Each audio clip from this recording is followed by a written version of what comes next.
ஆரம்ப காலகட்டத்தில கேப்டன் விஜயகாந்த் மற்றும் ராவுத்தர் அவங்க மதுரையிலேருந்து கிளம்பி போறாங்க சென்னைய நோக்கி. ஸோ 2 பேருமே பணக்கார வீட்டு பசங்க தான். சென்னைக்கு எதுக்காக போறாங்கன்னா, ஏதாவது ஒண்ணு சாதிக்கணும் சினிமால அப்படிங்கிறதுக்காக தான் போறாங்க.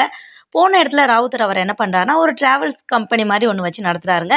விஜயகாந்த் அவர்கள் என்ன பண்றாங்கன்னு பார்த்தீங்கன்னா, சினிமா வாய்ப்பு தேடி ஒவ்வொரு இடமா போய்க்கிட்டு இருக்காங்க. பணக்கார வீட்டு பையன். சில சிபாரிசுகள் இருக்கு. அதன் மூலம் சில கம்பெனிகள ஈஸியா வந்து கதவ தட்டுறாரு. ஆனாலும் அவருக்கு வாய்ப்பு கிடைக்கல. அவரோட நிறத்த வைத்து. இப்படி இருக்கும்போது தான் அவருக்கு ஒரு இனிக்கும் இளமை அப்படிங்கிற படத்துல வாய்ப்பு கிடைக்குது. அதைத் தொடர்ந்து அவருக்கான வாய்ப்புகள் வருது. 2 பேருடைய நட்பு வட்டாரம் ரொம்ப ஏற்கனவே அவங்க வந்து ரொம்ப க்ளோஸ் ஃப்ரெண்ட்ஸ் தான். இதற்கிடையில விஜயகாந்துக்கு எல்லாமுமாக இங்க ராவுத்தர் தான் இருக்கிறாருங்க. ஒரு கட்டத்துல பிரேமலதா விஜயகாந்த் அவர்கள் ஒரு நடிகைய வந்து காதலிக்கிறாங்க. அந்த நடிகையும் இவங்கள காதலிக்கிறாங்க. 2 பேரும் கல்யாணம் பண்ண போறாங்க அப்படிங்கிற பேச்சுக்கள்லாம் ஏற்பட்டுக்கிட்டு இருக்கும்போது, ராவுத்தர் அதெல்லாம் அப்படிலாம் கிடையாதுங்க. அவங்களுக்குள்ள ஒரு நல்ல ஃப்ரெண்ட்ஷிப் தான் இருக்கு அப்படின்னு சொல்ற விதமா, விஜயகாந்த் அவர்களுக்கு வேற ஒரு பொண்ண பார்த்து, அவங்களுடைய இனத்திலேயே ஒரு பொண்ண பார்த்து வந்து திருமணத்துக்கு ஏற்பாடு பண்றாங்க. அவங்க தான் பிரேமலதா அவர்கள். இவங்க 2 பேத்துக்கும் திருமணம் ஆகுது. அந்த நடிகை விரக்தியில இருக்காங்க. இதற்கிடையில விஜயகாந்த் அவர்களுக்கு வந்து கலைஞர் அவர்கள் தலைமையில வந்து திருமணம் நடக்குது. திருமணம் முடிஞ்சு ரொம்ப ஜாலியா, சந்தோஷமா தான் இருக்காங்க.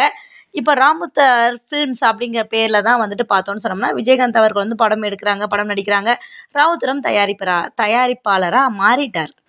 இப்போ பிரேமலதா அவர்கள் வந்ததுக்கப்புறம் ராவுத்தர், விஜயகாந்த் இவங்க 2 பேத்துக்கு இடையே இருக்கக்கூடிய நட்பு கொஞ்சம் கொஞ்சமா கட் ஆக்கப்படுது. ஒரு கட்டத்துல அந்த கடைசி நுனியும் கட் ஆகிடுது. 2 பேருக்கும் பேச்சுவார்த்தையே கிடையாது ஒரு கட்டத்துக்கு மேல. ஸோ இதற்கான காரணங்கள் நெறைய சொல்றாங்க. இருந்தாலும் குடும்பம் அப்படின்னு இருக்கும்போது, அந்த மனைவி அப்படிங்கிற வந்ததுக்கு அப்புறமா எல்லாமே வந்து அவங்க தான் பார்த்துட்டுருக்காங்க. ஸோ இந்த நட்பும் கட் ஆயிருது. ராவுத்தர் மிகப்பெரிய கவலையில இருக்காரு. தன்னோட ஆருயிர் நண்பன பிரிச்சுட்டாங்களேங்கிறதுக்காக.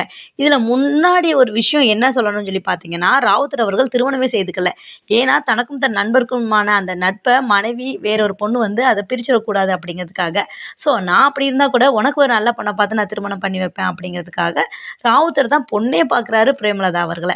ஸோ விஜயகாந்த் அவர்கள நல்வழிப்படுத்தணும், சினிமால நம்பி சினிமாக்காரங்கள வந்து கல்யாணம் முடிச்சா வாழ்க்கை நல்லா இருக்காது அப்படிங்கிறதுக்காக, அவங்களுக்குள்ள இருந்த அந்த நட்பு வட்டாரத்தையும் தாண்டி காதல்ங்கிறத பிரித்து, ராவுத்தர் பிரேமலதா அவர்கள திருமணம் பண்ணி வச்சாங்க.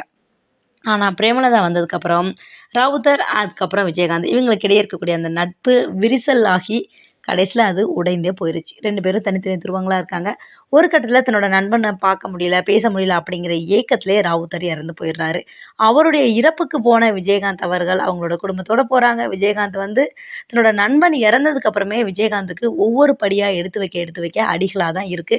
அது விஜயகாந்தோடைய மனச ஆழமா பாதிச்சிருச்சுங்க. விஜயகாந்த் அவர்களுடைய மனச மட்டும் இல்லங்க, ராவுத்தர் அவர்களுடைய மனசையும் ஆழமா பாதிச்சது அந்த ஒரு விஷயம் தான்.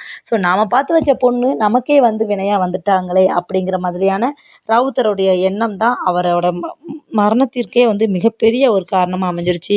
மனதளவுல அவர் ரொம்ப பாதிக்கப்பட்டுட்டாரு அப்படிங்கிற மாதிரி நெறையா பேர் இப்போ வந்து இந்த தகவல சோசியல் மீடியால சொல்லிட்டு வந்துட்டு இருக்காங்க.